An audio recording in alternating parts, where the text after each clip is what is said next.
Hello everyone, I would like to welcome you once again to this cause-effect moment where we'll be talking about the Ten Commandments. They look like a set of rules, don't do this, don't do that.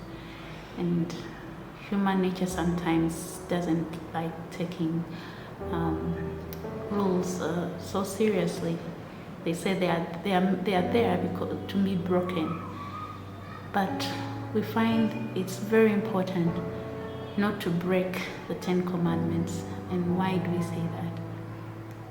Because the Ten Commandments are actually a gift from God to man. They are put in place as deterrent measures to help us live in harmony, to help us appreciate our lives and what we have even more. When Moses went up Mount Sinai in Exodus chapter 20 verses 1 to 17, he got the Ten Commandments. And these were actually written by God the first time, but knowing what human nature is, by the time he came back, he found people had already created another God. They had forgotten the God who had led them through so much, crossing the Red Sea, saving them from slavery, providing food for them.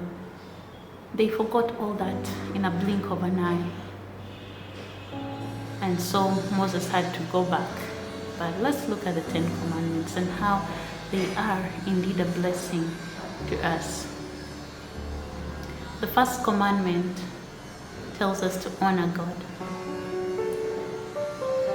And the second says we shall have no idols before him, and we should not, and then we go on to read that we should not take the name of the Lord in vain. Now, we'll wonder how that relates to us. But when we look at life and we think of every author, if you've authored something, if you've innovated something, if you've come up with something, surely you wouldn't want anyone infringing on its rights. Neither would you want anyone tampering with your patent. And that's why we have intellectual property rights today and copyright. So when we have all these things in place, they're there to protect the author, the innovator. And God is the author and the innovator of life. And so honoring him is the same or could be more. We cannot lower him to our human level. This is just an example. How much more would God be honored if a person who's a copyright holder or intellectual property right holder is respected for what they have created? And it can be, if anyone tries to infringe on it or tries to pirate it, that person could be taken to the courts of law. But in this case, there is no physical court of law, but there is our conscience, because as long as you're breathing, we know he's the Alpha and the Omega. He's the one who begins our life, and at the end of it, he is our end, because he knows the end of our story. And so if you start infringing on the copyright of your own life, if you start infringing on the person who is the author of your very life, just imagine how it affects you. We know what happens when copyright is abused and intellectual property rights are abused. We have a lot of counterfeit. And indeed, today we have a lot of counterfeit.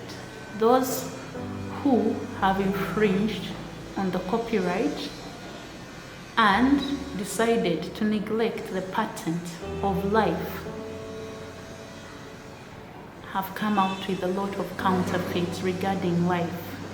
And so we now have life unusual seeming usual. So it's important to honor God, not put any other gods before Him. Because if you're an author, if you've written a book, you can't say after I wrote it, then there were all these other books which even referenced it, and they are the alpha and omega of my book. That can't happen. Why? Because they are just referencing to your book, or they are building on the body of knowledge of that book, but they are not the makers of that book, of that innovation. And so goes for life. People can co-create with God because that's what we are created to do, but people cannot, by virtue of adding something to life, an innovation or a reference or anything, claim that they are the patent holders of life. And therefore, we go now into the third, not taking the name of the Lord in vain, because you cannot start abusing the author of an innovation when it is legit. You respect that person. We respect Albert Einstein because of what he did and his contribution to science. How much more for God? And so we find that the Ten Commandments are very relevant to us. Now, there is the fourth commandment. I close my eyes when I'm saying that because I thank God, and you should thank God, that He thought of us resting. God, by the way, is a very hardworking God, and it's written in Genesis that He worked for 6 days and rested on the seventh day. And so He gives us the opportunity to also find rest. He gives us time for family time. He gives us time to be able to reflect on life, the seventh day. So there is Monday, Tuesday, Wednesday, Thursday, Friday. Then we come to the Sabbath, a day of rest, a day when we enjoy the fruits of our work. Now I know many people have abused that because it's like every day is party after party. But this is time that the Lord has created for us to be in communion with each other, in fellowship, to be also in communion with Him, because when you're in that silent moment, or when you're all together, you're giving praise and worship to God. But above all, relationships are being mended. Children get time to see their parents. Parents get time, and husband and wife get time to talk to each other. Relatives come together. The church convenes. Neighbors come together. And that is the Sabbath. So we have the fifth commandment after the commandment that tells us about the Sabbath, the day of rest. We have the fifth commandment which talks about honoring your mother and father. Does it benefit God more? It benefits us more. We are all born of someone, and as much as God requires or deserves all the reverence, there are those people who created you by His handprint. He's the patent holder, but there are people who are generated as a result of His contribution to life. And those are your parents, come to the world through a woman and a man, a mother and father. And when they bring you forth, God says, honor them, because would you be here if they hadn't met, it could have been any other person. But you are here because God ordained it, and so we honor them. And I believe every parent out there, a mother or father, loves to have their children respect them. And it says that if we respect them, it will give us more years on earth. Why more years? Because there's a blessing that the Lord has placed upon a person who's co-creating with him, a sub-author, let's say, the sub-authors of life, the mother and father. They have that blessing. They raise the children. I know some children have not had that opportunity of having fathers and mothers. Others have been orphaned. But when we see the role of a mother and a father, we know how they nurture the child and the contribution they make. And that the child learns, most of the first years of life are taken from the mother and father.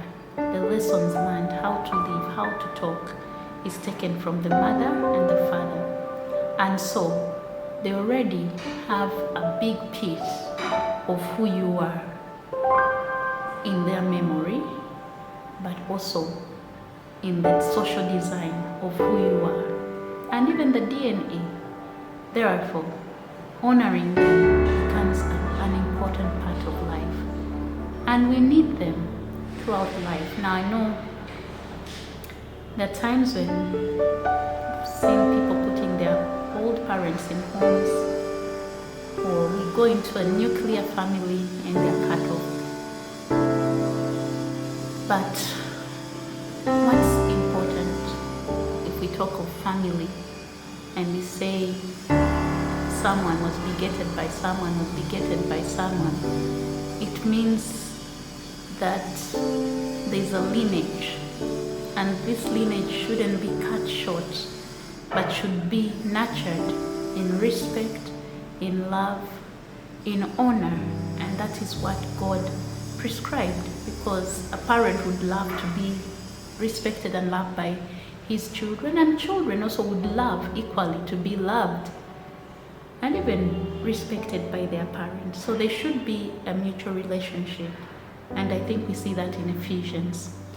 Now, the other commandment that is written about is in verses 6. It says, do not murder. If you've come by a murderer who's scared of being killed, yet he has killed many people, what do you think? If you've witnessed a murder or you were almost murdered, you know that it entails the shedding of blood.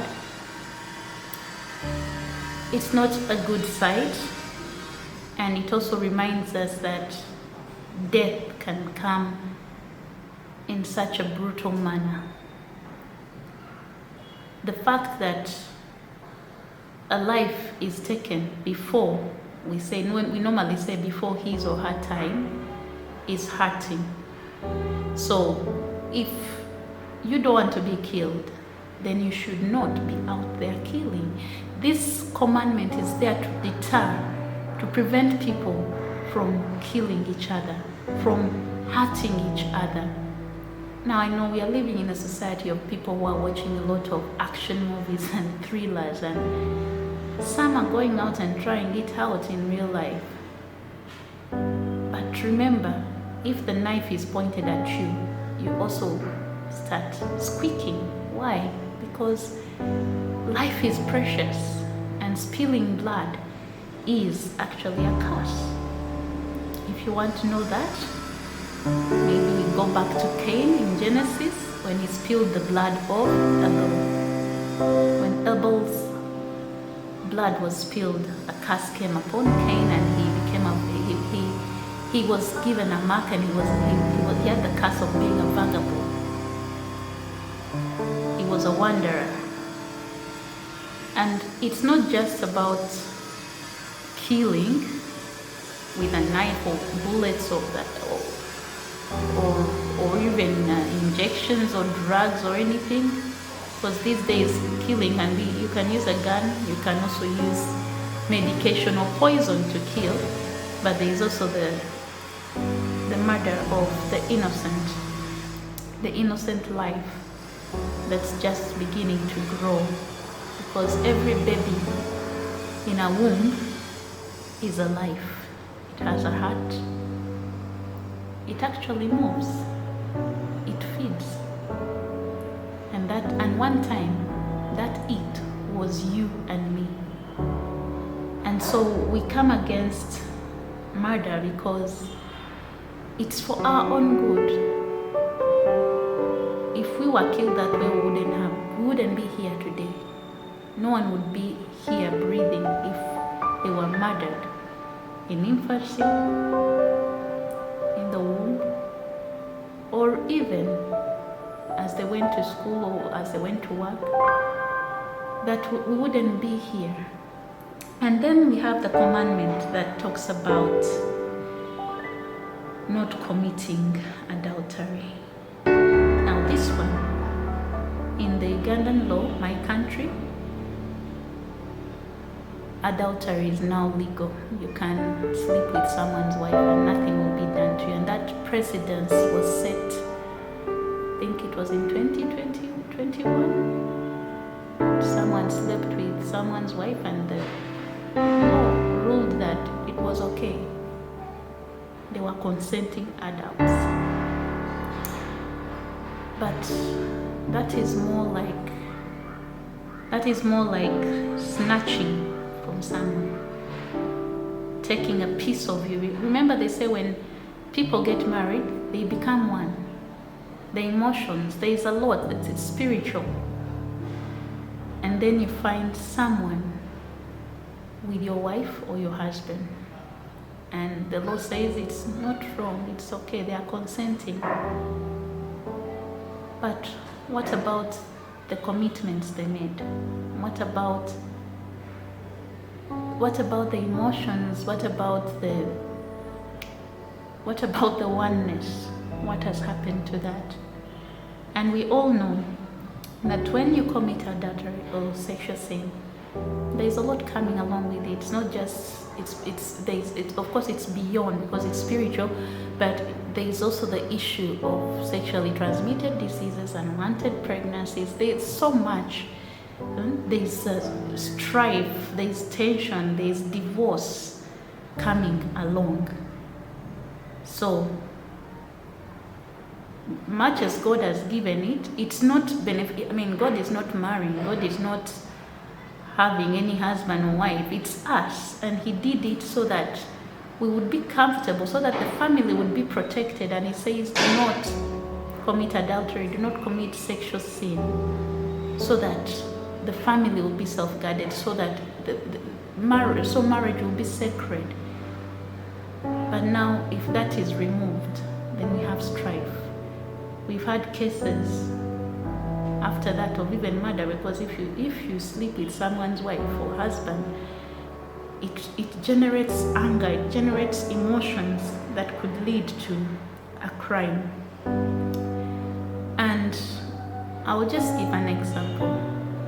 If some people, especially I know how men love their cars, so if you find someone is using your car, and I'm not saying women are cars, okay? But if you find someone using your car without your permission, and actually they are removing some parts from it, because when you're having sexual intimacy with a person who's married to someone else, there's something you take away. You take away their feelings, their love, their commitment. You cut a piece of something from what they had with their spouse. You steal it. So if men can go wild when they find someone in their car, how much more when they find someone with their wife, or when they go and engage sexually with someone else's wife. Now here it doesn't come out explicitly when we talk about adultery, which is between married couples, but of course there is also the sexual sin, fornication, sex before marriage. why would sex before marriage be something that we should look to seriously?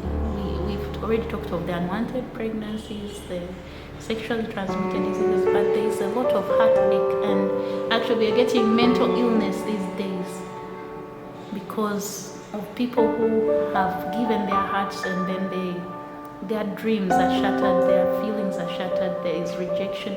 The after effect of everything does not create a conducive environment for a young adult or a young child to grow up loved, confident, with esteem.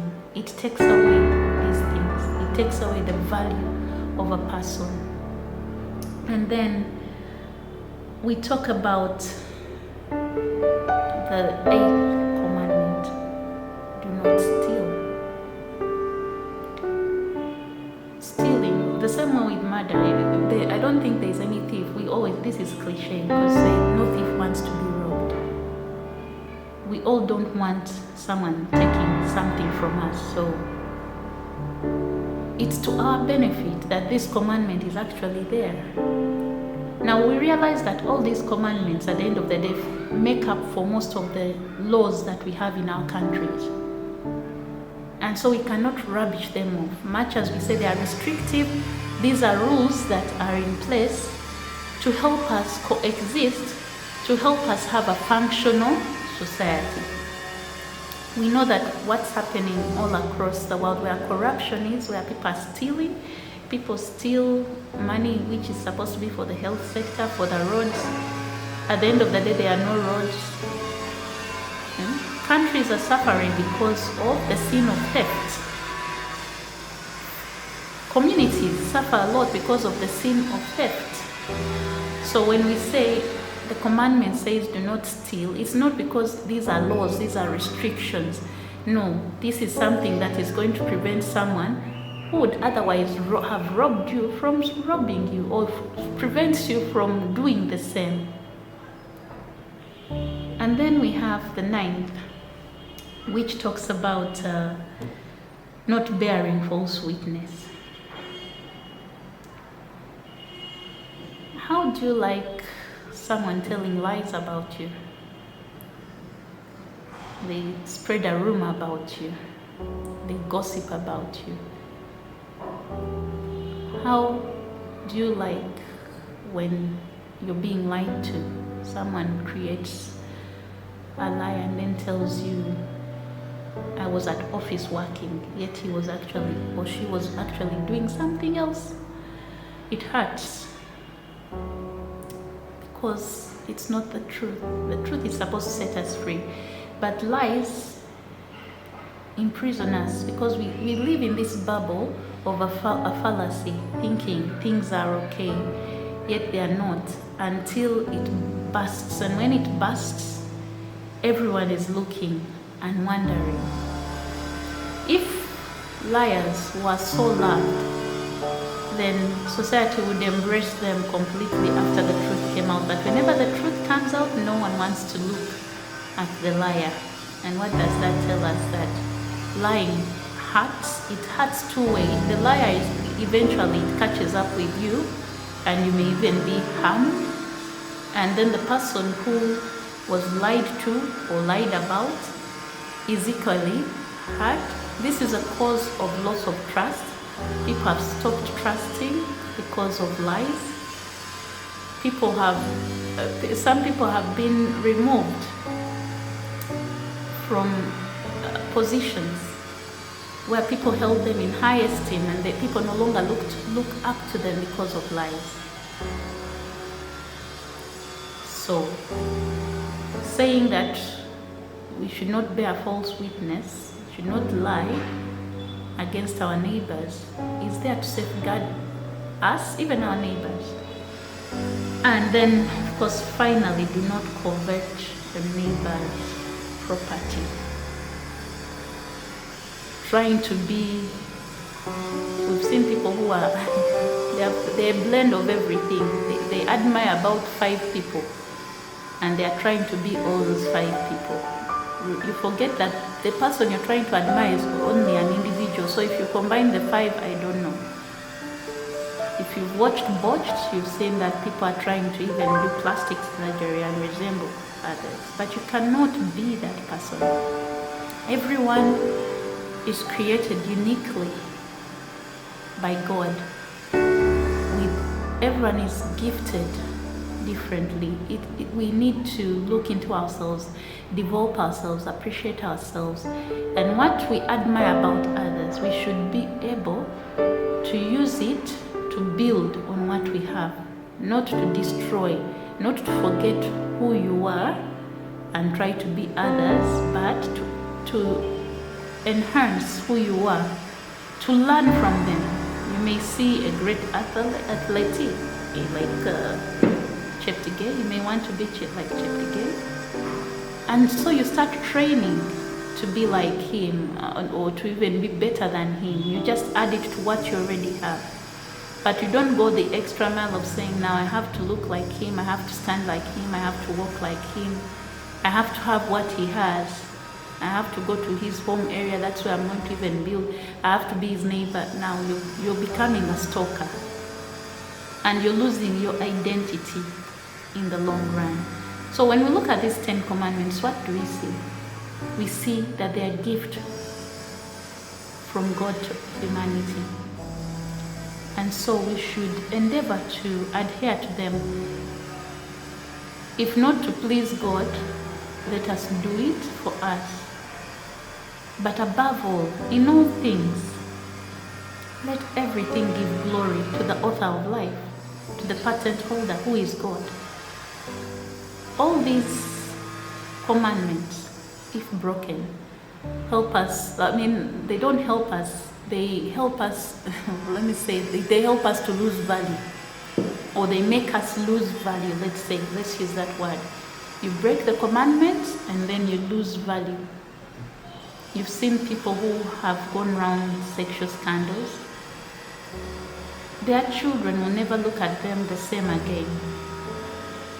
People who they were mentoring will never look up to them again. They become a joke. They become part of the bloggers' spree. People who have murdered are detested by society. Even people want to keep away from them. So if we realize that these things hurt us, we despise them even internally, let's be inspired to walk by the word of God, to read that Bible.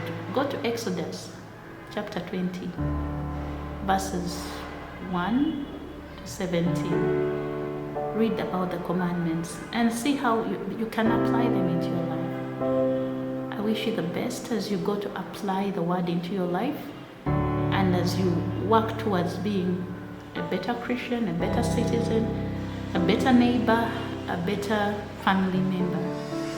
See you next time. Bye.